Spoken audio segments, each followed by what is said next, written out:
বাংলাদেশ অগণতান্ত্রিক শক্তির হাতে যাবে না। বাংলাদেশ কোন সন্ত্রাসীদের হাতে যাবে না। বাংলাদেশে যারা সবার আগে বাংলাদেশে বিশ্বাস করে তাদের হাতে বাংলাদেশ থাকবে। এই যে স্লোগান কি বাংলাদেশ কেন? বাংলাদেশের মানুষ বাংলাদেশের স্বার্থে, বাংলাদেশ রাষ্ট্রের স্বার্থে, বাংলাদেশের জনগণের স্বার্থের বাইরে কোনো কাজ করতে দেওয়া যাবে না। বন্ধুগণ, তারেক রহমান সাহেব আসার পরে কি বলেছিল? I have a plan. I have a plan.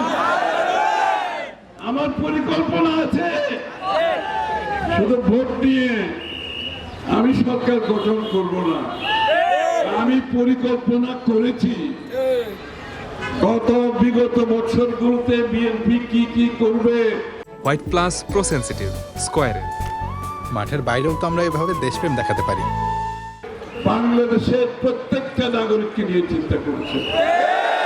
কৃষক, শ্রমিক, ব্যবসায়ী, পেশাজীবী, মহিলা, পুরুষ, শিশু, কর্মজীবী মানুষ, কর্মজীবী নারী, সকলের জন্য পরিকল্পনা করা হয়েছে।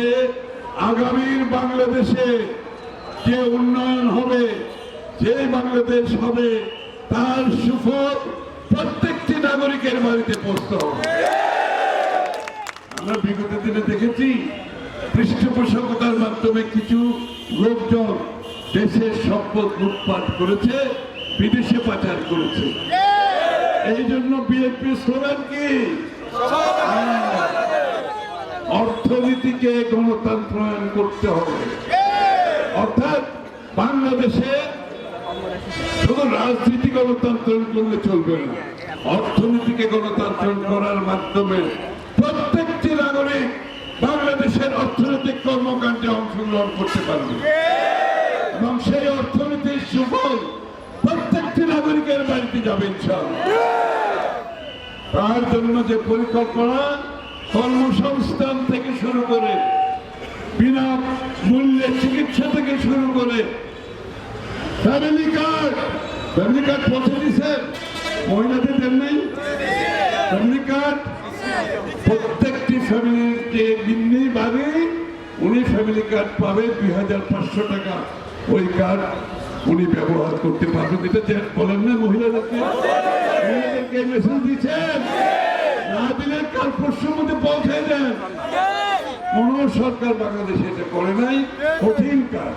প্রত্যেকটি বাংলাদেশের গিন্নি, ঘরের মালিক, যার কোনো বেতন নাই, সকাল থেকে রাত পর্যন্ত পরিবারের সব কাজ করে, তার জন্য 2500 টাকা পর্যন্ত কার্ড দেওয়া হবে, উনি খরচ করবেন।